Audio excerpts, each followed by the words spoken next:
Welcome to the Marvelous Moms Club podcast, where you'll be not only allowed, but encouraged to dream big dreams and imagine the very best future for yourself and your family.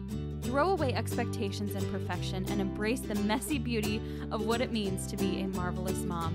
I'm your host, Kirsten Tyrell, and I can't wait to help you discover what makes you marvelous.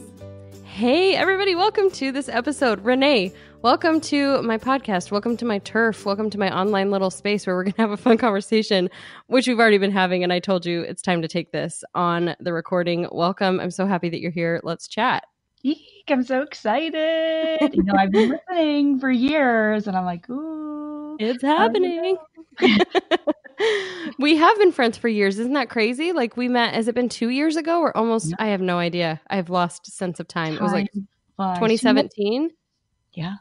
Yeah. So it's been a couple years.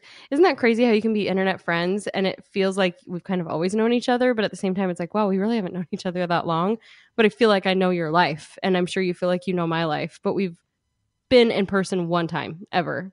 Social media. It's crazy. Social media. It's crazy. Okay, so give everybody a little bit of background on who you are, because I know who you are, obviously, but maybe just a little bit of an intro speech about what you do, your kids, your life, what's happening over in your household. Ooh, juicy. Okay, awesome.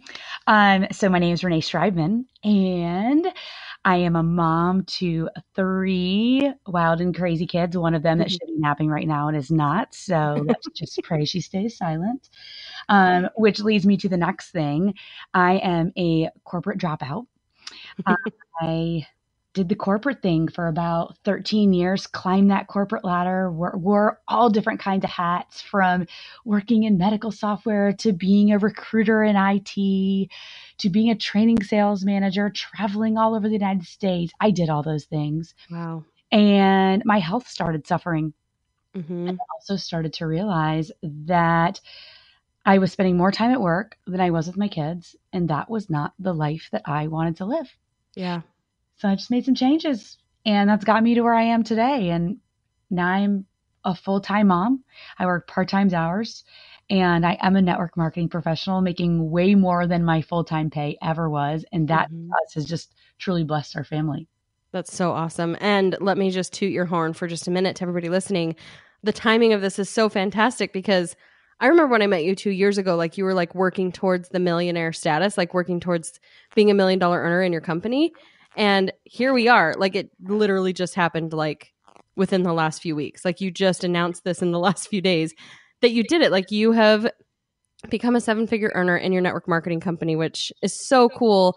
And this is what I love about like becoming friends with people in the middle of their journey, is like you see what they're doing and you see the hustle and then you see the payoff. And it's like, I'm celebrating right here alongside with you. So congratulations. Super exciting. Yeah. Oh my gosh. It's, it takes a village. I always say it's one of the best things that I love about this achievement is that without the people that I've partnered with over the years, it never would have been possible. So I give so much credit to all of them. Of course, I work hard. There's nothing easy about network marketing. Oh, yeah. Yeah. But it really is. And it just goes to show, one of the things that I love about it is that you can be and do anything that you want to be. It's just a matter of what you put your mind to. Yeah, 100%. I agree with you. So tell me a little bit about like how you made that corporate drop off. Like, why did you, obviously your health was suffering. And so did you jump right in and say, I'm going to do network marketing as a job? Or did you kind of buy in through the products? Because I know you're promoting a health product. Yeah. Was it kind of more of that baptism by fire of like, I need something to take care of me? Or was it both? Like, did you jump in knowing you were going to be an entrepreneur with this? Ooh, good question. Heck no. I had nothing to do with this industry whatsoever, because I grew up around other companies of years that had, those what we call air quotes reputations. Yeah. And my parents always said, no, you're going to go climb the corporate ladder. And that's really honestly what I did. This was all by accident. But the crazy thing is my entire childhood, or I would say more so my young adulthood, people would try to hit me up for all of their different side hustles or businesses, because I'm a type of person that talks about what I'm passionate about. And I know people who are listening probably can relate to that. You get stuck next to me in the grocery store. I'm sorry, but you're going to buy that brand of peanut butter because I've already convinced you that you need it and want it. And that's just how my personality is. So this kind of all happened by accident. I had an incredible health transformation. I have a digestive autoimmune disease and have tried everything and anything under the sun and just was truly blown away. I'll never be healed or cured or any of that stuff, but my body needed and craved and wanted what I was giving it. And for once I was finally thriving. And that just kind of lit a fire in me. And I thought, gosh, well, what if other people felt the way I felt? Why not pay it forward? Why not share that with them? And of course, it was the ripple effect happened straight from there. And, once I put my mind to something, I was all in, all over it. And I went from nothing to six figures in 10 months. I love that because it shows that there has to be like passion in the purpose, right? Like if you had just jumped in with the intention of like, I'm going to become a six-figure earner in a network marketing company. First of all, no way, because it didn't even appeal to you in the least. It was so anti what you were all about. Yes. But in having that transformative experience, that's where you really bring the story and the connection to people. And that it's almost just like a bonus. I mean, it is a bonus that you're able to make money from doing it. And it changes the whole like path of your life. So I think it's fantastic. And I think that's the reason you've gotten where you are is because you're doing it from the right space. No doubt. And that's what I love about even the health space within network marketing is it's truly transformative and it helps people in all aspects of their life to show up better, to have better relationships, to have better health. I mean, let me just sell your product for you, right? Like it's hello, come on now. Kirsten, you can have an entire next 12 months for free. Pretty much everybody listening, go. Just kidding. Kidding, not kidding. I don't know. We'll see. We're way too much alike. This is trouble. Oh my gosh. I know. Okay. Well, I love that. And I think it's so cool. So how did you, I'm really curious if you have had to break any habits of that corporate mentality too, as you approach this from a space of service and entrepreneurship as kind of being your own business versus something you have to do and the checklist. What are some of like the business habits you had to adapt and create for yourself in kind of curating your own hustle and your own experience here, your own independent business? Oh, I love this question. And I get this question a lot because people are like, I'm not good at sales or I don't like sales. And I always tell them I didn't either. Like, I don't like to be sold to, and I don't necessarily like selling things unless I'm passionate about it. Right. And over the course of my career, I had to sell a lot of different things. And oftentimes I was selling people things they didn't really need or they didn't really want, but my livelihood depended upon it. Right. And so the habits that I really had to break is reminding myself that I didn't need business. I didn't want to just do business with everybody and anybody. And that's said with love. And that's what I love about the industry. When I was in my corporate roles, if I had a customer list or I had a territory, everyone in there needed to be my customer. Yeah. Whereas now, I definitely do some vetting and I want to make sure I try to talk people out of it sometimes. I want to make sure that it's right for them. And so when people come to me and they say, sales isn't for me, I said, well, do you love helping people? And do you like making money? Yeah. And I'm honest with them about that. And it's no secret. I mean, we all have bills to pay. Right. I joke, you go into the doctor's office, that doctor's office is going to write you a prescription, and that is going to result in a financial kickback from the pharmaceutical company that pays their bills. Yeah. Yep. And so everyone has to make money. And it's just a matter of, do you go into it with a heart of service? And kind of, that's really what I've based my business on, is leading with heart and hustle, but at the same time knowing that, my number one priority is to make sure that we're making a difference in the lives of people. And it doesn't matter whether it's physically, whether it's health or financially. To me, it's all the same. And it doesn't matter to me whether someone's a customer or a business partner. I treat them the exact same way. And I think that's also something that I really had to learn in making that shift from corporate, is that one, I was no longer being managed, or did I have to manage anybody? We come from a society that is heavily micromanaged, and I've been micromanaged in so many roles. And I never wanted anyone to feel that. I just want people to feel like we're all in this together. We're all an equal, and we're all even, and we're all worthy of the same exact things. Yeah. Ooh, I love that. And it's true. Like, that's what's probably made you a really, really good leader and relatable and helping obviously you said this is like a team effort. hitting $1 million status as a network marketer does not happen by yourself. That doesn't mean you went and sold like $2 million worth of products. That means that you have brought people in on this journey with you and you've kept them happy, really, essentially in a way of leading with that. I love that you said, what was it? Heart and hustle. So powerful. I love that so much. And key ingredient, right? Like that's how you are where you are. Yeah, I think, and sometimes when people make it all about themselves, it's one of the number one things that I've coached people through this journey. Mm-hmm. It isn't only about you and your accolades and your success and your results and who you've helped. People want to see that you are making a difference in the lives of others. Yeah. And that's, I would say, equally, but if not more important than anything else. When you're keeping that in the forefront, that's where you're going to see success. And the transition was interesting. I had this, what I considered to be a steady salary, although could have been terminated at any time, could have lost that job at any time. Everyone says that corporate America is so stable, but at the same time, you can be cut from your job at any point. Right. Nothing's truly stable at this point. But I walked away from an incredible job with incredible benefits, taking a risk. But I look back now and I think, well, gosh, what if I hadn't done that? There are a lot of things that I missed out on. And, our children, it's funny, they don't realize what they have. Yeah. Yep. They don't have it. And I oftentimes have to give them that perspective. Social media does take over a lot.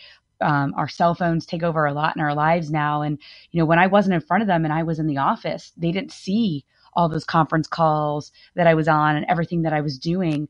So I have to oftentimes have, conversations with them. I am here and I get to be with you and I get to be present. And that's a blessing and that's a gift. And it's almost like I have to manage their expectations instead of my clients, like I used to in my corporate role schedule, just trying to find that balance between being a multi-six figure, having a massive global business, to also being a mom, which is, I'm always a mom first. It's always going to be my priority. And that's why I chose this profession and this lifestyle.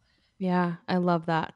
It's interesting how you point out, like you kind of went from serving and appeasing a certain audience, whether that's your boss or your clientele, to your family. Like you're really showing up for different people and with a different purpose. And it's cool to see they now get to be witness to that. Like I was just downstairs in between stuff before we got on this call. I had done a live training into a challenge group that I'm doing. And I had also been interviewed on somebody else's podcast. So today's just kind of been a day where there's a lot going on. There's a lot to do. And there's a lot for me to show up on. It's not difficult. And it's not like I have to leave the house. But I said to my son, he's like, you were just on a call. Why are you doing another one? And I said, aren't you just glad I don't have to go and wait tables at Red Lobster? I don't have to be gone for 6 to 8 hours to bring home a couple $100. Like I'm able to do work and I can come down in between and get a drink of water and check on you and we can have a conversation.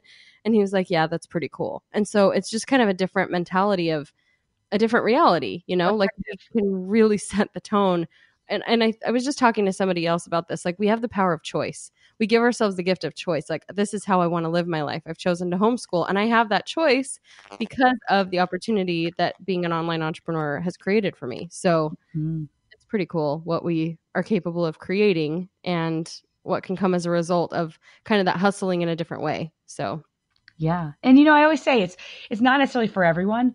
Yeah. I most definitely could never be a full-time stay-at-home mom because that is hands down the hardest job on this entire planet.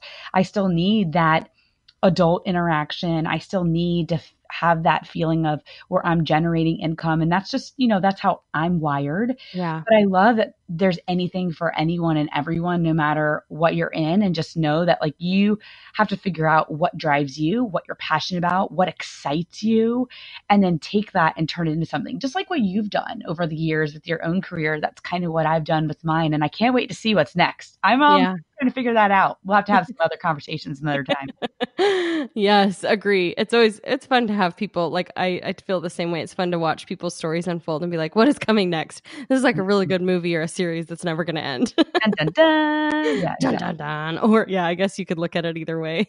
Dun, dun, dun, or dun, dun, dun. Ta-da! Oh, Oh my gosh. So what are some kind of productivity hacks that you can give us, daily habits that you have that have helped kept you on, track? Because you really have to have a lot of self-discipline when it comes to building your own side hustle from home. Mm. You said you can't be a full-time stay-at-home mom, but I'm sure a lot of the work you've done has been from home, locking yourself in an office, whatever it may be. So what are some of the things that have kind of helped you to develop that space to create the success while still showing up in your life? Yeah. This has been an interesting one, and I actually have a lot of conversations about this on the daily basis. Time blocking has been huge for me, but at the same time, knowing that at any point during the day, what I have set forth for my day could be completely destroyed. Mm-hmm. Mm. So I So expectations. yeah, well, and I have a lot of people, they get really frustrated. They're like, I carved out an hour this day at this time, and my kid got sick and I had to go pick Mhm. him up, and I'm just so frustrated because it was the only time I had to work. And I said, it's really going to be okay. And Yeah. just knowing that you have to be able to be flexible with your time, and knowing that it isn't always going to pan out exactly how you planned it. So I do time block. I try to time block in chunks of 2 to 3 hours at a minimum. One of the things people ask me, and I'm going to kind of go back to this, is I actually built a side hustle while working full time. So Mm. working 50 hours a week, traveling the United States as a corporate sales manager. And I built my network marketing business on the side about 20 hours a week. So where did I find 20 hours a week, right? It was Yeah. after I dropped my kids off at school. It was that drive back to work. It was during my lunch hours. And I'm going to say this because I say it everywhere because it's the truth and everyone laughs about it. But I built my business on the toilet. I would take bathroom breaks and I would quickly shoot off some messages just to wrap up some loose ends. When my kids went to bed at night, I would spend 2 to 3 hours on my business every night. Mhm. I knew if I put in the work for 12 to 24 months, that it was going to continue to pay me over and over again, because it is passive income, the income of Yeah. primary part of my business. And I just knew that, you have to put in the work in the beginning, no different than any entrepreneur. When you're starting off a new business, you're going to have to put in the work. You're probably going to end up making a lot of sacrifices. I stopped watching TV 6 years. Mm. I know. I don't watch TV at all. People think I am crazy. I But don't. You're in good company here, girl. I'm always like afraid to tell people that when they're like, well, what did you do? Like, how did you build your business? I'm like, well, we stopped watching TV for like a couple of years. And they're like, oh, what? I'm like, I know. Crazy, huh? Like, there's a world that exists outside of your TV shows. We created our own life, like we looked forward to every episode of our day and our life instead of looking forward to fantasy that wasn't, really applicable. Ah, wow. I did not know that. Now I feel semi-normal. You're in good company. Like I said, we birds of a feather. We are all flocking together. Love together. I love it. I love it. So that's been a really big thing for me, is time blocking and just kind of knowing exactly where I'm going to spend my day. Mhm. I also make sure that I honor and respect the time that I've blocked for my family, and not taking calls, not doing any type of work during that time, and really focusing on my children and what they need and what they want, as well as my husband too, carving out time for him. Mhm. That's been really, really important. It's probably one of my number one tips for people. Even if you only have an hour, figure out what you're going to do in that hour. It's your power hour, and plan it out. One of the biggest mistakes I made when I first came home from my corporate job was I just kind of let it all go. I let it all fly. Forget Yeah. that I came from such a structured environment. Right. And I would sit down in front of my computer and I'm like, what do I need to do? What is work? I It have was work time, but what is work? Yeah, I'm like, I was completely overwhelmed with all the things I had to do, that I couldn't sit down and get refocused on what I needed to do and actually get it done. Yeah. Yep. So, I know a lot of people like to plan out their week on Sundays ahead of time. I try to take a look at my schedule and figure out, where I have holes in my schedule and what I can fill those holes with. Mhm. And make sure I leave time for things that I need to get done that might spill over, and not being, like I said, disappointed about not getting everything done. I don't know about anyone else, but I like to check things off a list. And Yep. so I'm making lists all the time on my notes app on my phone. I live, or by my reminders on my app, I live by that. And That's that's awesome. kept me organized. I have fleeting attention. otherwise known as ADHD. So I really have to write things down or it's gone in Yeah. that moment. Like every time I think about, oh, this would be a great training call to do. Boom. If I don't write it down, it's gone. So if you're someone like me, I really encourage you to start writing things down or even putting them on your phone so that you can go back to it, because there's a lot of greatness that we lose Oh, because yeah. it's, squirrel, squirrel, squirrel. Everyone's trying to jump from the next thing to the next thing to the next thing. Yep, I agree with you. In fact, I'm doing a challenge right now that's an inspired content challenge. And that's one of the things that we addressed was like, do you even know when inspiration hits and do you know what to do with it when it comes? Because for me, it's interesting. It's not that weird, but it's interesting. It's not a specific time of day. It's when I'm doing a specific thing. And I started to look at like, well, it's when I'm curling my hair. And I'm like, what's happening when I'm curling my hair? My hands are busy, but they're not scrolling my phone. They're not doing something. My brain is completely open. And I don't listen to music or podcasts because sometimes I got to be fast and I don't even want to take the time to find something. So it's quiet. I'm like, okay, clearly I'm inspired when it's quiet and I'm inspired when my hands are busy, but I can't stop between every curl to write that down. And so it's really powerful for me to like do a voice memo on my phone. I can just pull it up, hit record, and talk through something while I'm doing my hair if that idea pops up. So there's so many different ways through different mediums to capture that. And so many content, there's content flowing to us constantly if we're receptive to it and we're like taking note of it. So I love that you're constantly writing notes, because I will be mid-sentence on an interview like this and forget what the heck I was going to say. And it was a good thing. And I can't remember it. That's how quickly our brains. I feel like that's my life story. Yep. I'm like, let me come back to you on that one because I have no idea what I said mid-sentence. Give me 5 minutes to recover my brain thought. Yep. I always joke. I'm like, listen, you don't have to have a doctorate degree to make $1 million. And you don't have to be the best speaker, the smartest person in the room. I am not a book smart person, but I am street smart and I am socially smart. And you just got to use your gifts and your talents. Mm-hmm. So true. And those are so undervalued, right? Like I think we're in a societal day too. We've been talking a lot about this in this household of kind of, even as an entrepreneur, how there's a need to also be an influencer, and you have to be the expert and you have to be the big thing and you have to be the most impactful and have the biggest, strongest personality or the most, insightful things to say. And back in, even 20 years ago, when you had a business, you just had your business. You didn't have to be also the most charismatic person online. And I think the more that we can kind of get back to like, what is it about me that is special? Like, what traits do I have? How do I connect to the world? And why are people going to want to come and hang out with me? Why are people going to want to buy this product from me? You know what I mean? And I think the more we can get back to that authenticity and really focus on those things, it's going to be so much more powerful than like, what does my gimmick need to be? What's my angle? What's my like thing instead of, it's just so messy. Like you could get caught up in all the wrong things and you stop serving people in an authentic and connected way when you get stuck in that zone. That's one of the things I loved about you the most. It's actually probably why I continued to like track your journey and follow you, because you are funny as hell. I mean, it's like a comedy act. And that's the thing, in today's society. And it's so important to stress that you just got to be you. There's so many filters, and equally as guilty. Like, I'm a filter freak. I'm not going to lie. I gifted me with really bad bags under my eyes. But we screen and we filter and it's the highlight reel, but let's be real. People want to see the real you.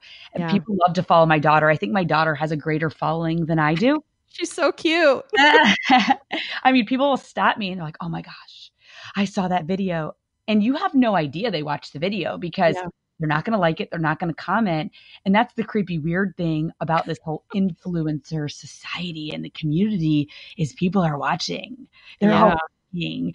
And, it's, but they want to see that. And they want to see the good, the bad, and the ugly. When I always post like her having meltdowns, it just creates more realness. And it's not like I'm trying to,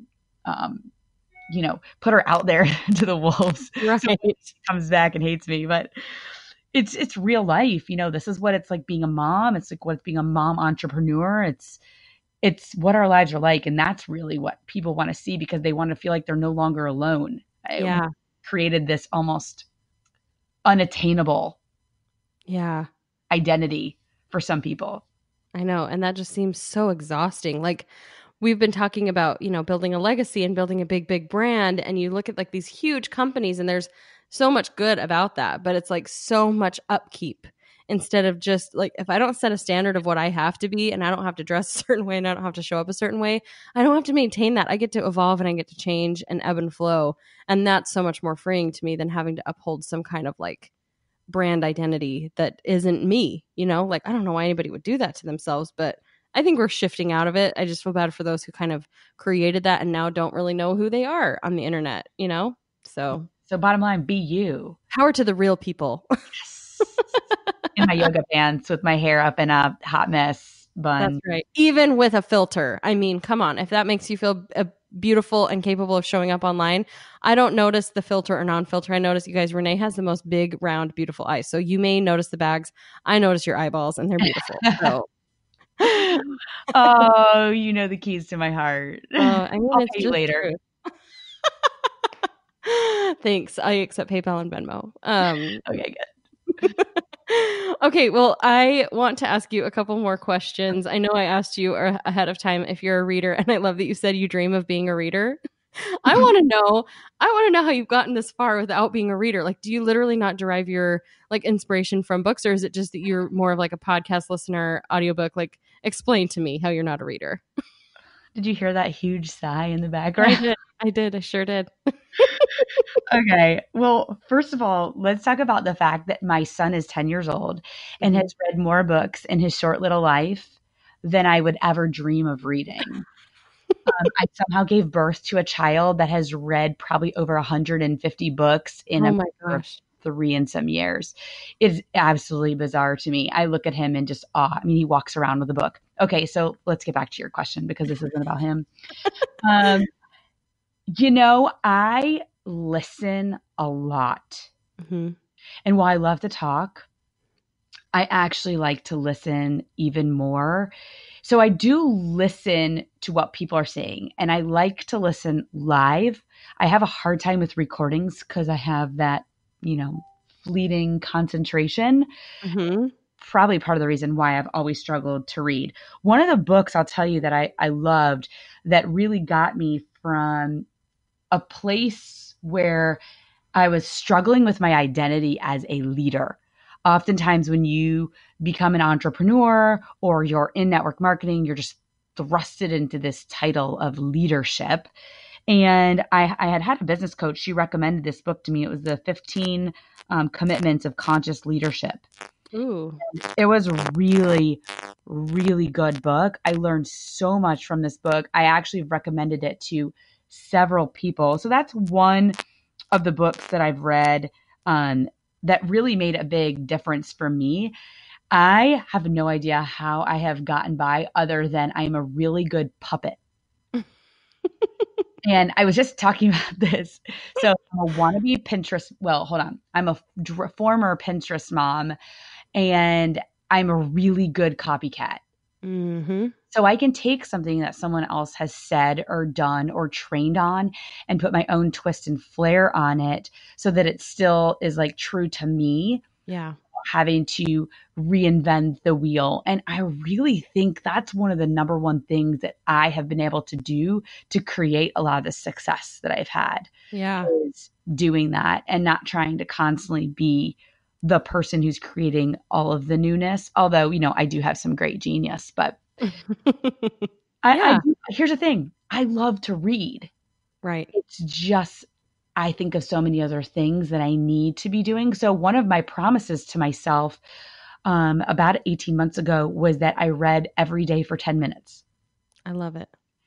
And it was just that little tiny commitment. And listen, it was not personal development because I immersed myself in personal development all day, every day, that I needed something to decompress, to step away from that.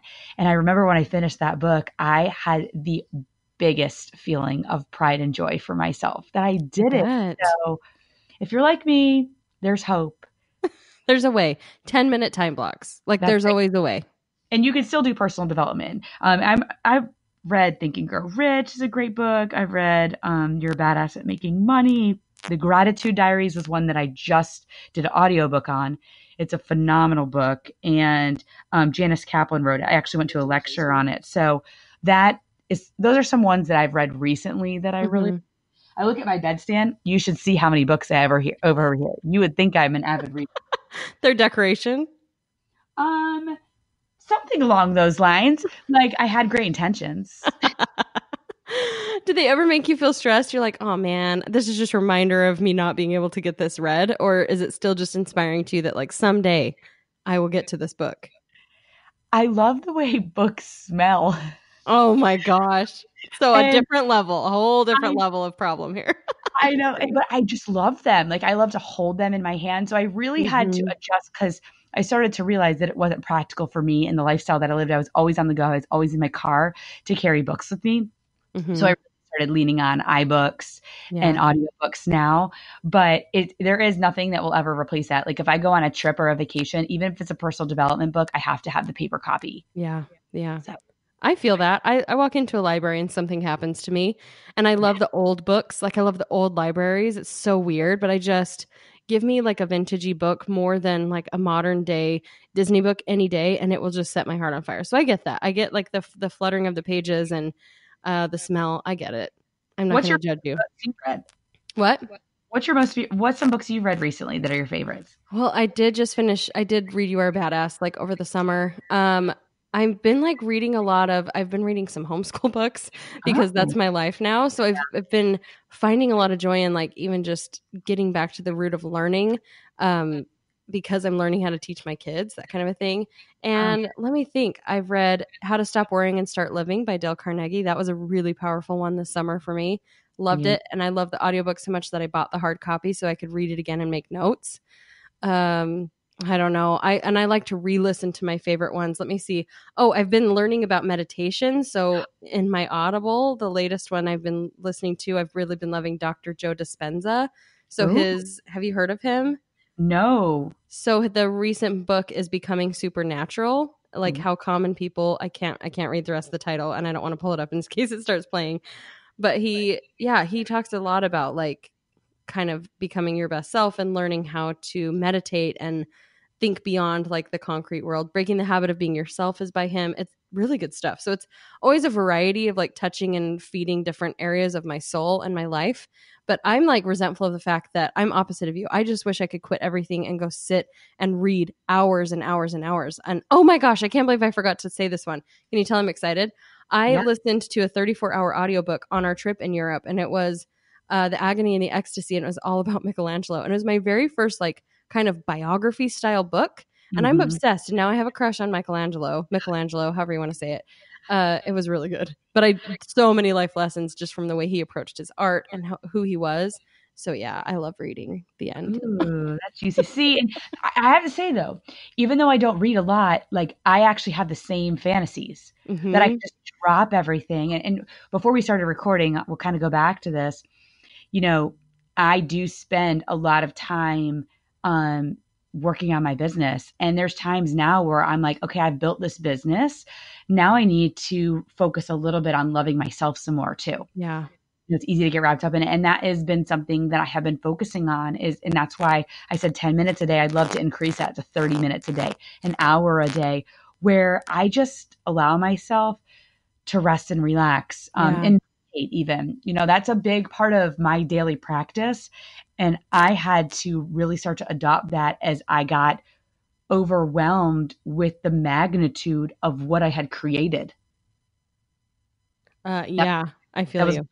that was really big for me. And there's a strategy that someone taught me where you breathe in for 4 seconds, hold it for 7 seconds, and breathe out for 8 seconds. And you do it a minimum of 4 times. And it almost just resets everything Mm. so that you can go about your day. And anytime I find myself losing control of my energy or my feelings or a conversation, I just pause, stop, and do that. And it is a game changer. Yeah. Wow. I love that so much. And you know what? I actually think I 7 seconds and 8 seconds sounds like I'm going to die. But I did something similar with my son where we didn't count, but I just made him breathe in through his nose and out through his mouth. I could just tell like he was all over the place. He was really irritating everybody. And I'm like, he needs to breathe and he needs to feel some love right now. And we did that and it just completely changed the way that he finished out his day. So that's a good reset to apply with your kids. I do it all the time. Yeah. We have another thing called pattern interrupts that we do with our children. And it's something that I actually learned through some of my own personal development training and some of the mindset training I've done. We have power moves. So, before they leave for school each day, because my children go to public schools. Yeah. And just to kind of set their intention for the day. And it's a move that completely just shifts their energy. So whether they're whiny or they're fighting or whatever it's been, they do a power move and then some I am statements. And it's really powerful with our children to be able to set those intentions for their day. And just even the power of, what they are and what they will be, because they're surrounded by so much stuff that's really intense. And I do the same thing with my kids that I do with myself. We do the breathing techniques when they get worked up and they look at me and roll their eyes. But I'm telling you, it's really helped in some critical conversations and situations. I bet. Oh yeah, absolutely. And you're just opening up that channel of communication and trust on like a different level, right? Like it's not just like you need to listen to me and you need to calm down. It's like, we're going to calm down together. Like, and we're also going to do this positive reinforcement together. We're going to prepare for a good day instead of always recovering from a bad one. So that's cool. Love it. I love it too. Well, you're amazing and we could talk all day and maybe we will someday. Maybe we'll just have like an ongoing, a 24-hour episode or something like that. I don't know. I'm not opposed to it. I don't know if anyone would ever listen to that. I would. Why don't you just share with people where they can find you and connect with you and keep learning from you and loving you and looking at your big, beautiful eyes so that we can all be best friends forever. So sweet. So my Instagram handle is my first name, last name, Renee Schreibman. That is ReneeSchreib, as in boy, MAN. And my website is healthy-hustle.com. Awesome. So that's the best ways to get in touch with me. I'm on LinkedIn, Facebook, all the places. So I would love to hear from you. Reach out if you have questions about my journey, my career, my experience, or you just want to chat. Awesome. I love it. I will link to everything, Renee, in the show notes as well. You guys, if you go to the blog, then you can find everything about her. But you are wonderful. I'm so glad we're friends. I'm so proud of you for your accomplishments and grateful that you can take those nuggets of what you've learned along the way to share that here with this audience. So thank you so much for hanging out with me today. Thanks for having me. Have an amazing week. You're the best. You're the best. Thanks for tuning in, guys. We'll see you on the next one. Thank you so much for listening to this episode. If you want to take action right now, you're feeling inspired and you're feeling enlightened, and you really want to own this role as a marvelous mom, go to the website, marvelousmomsclub.com/me, and create your own personal Marvelous Moms Manifesto. That is a tongue twister. marvelousmomsclub.com/me. You go fill in some great information, and in the end, you'll have a beautiful manifesto to display where only you can see or the whole family can see, where you can really, really own your role as a marvelous mom and step inside those goals and those ambitions and dreams that you have to become an even more marvelous mom to your beautiful family. So again, marvelousmomsclub.com/me. We will see you over there.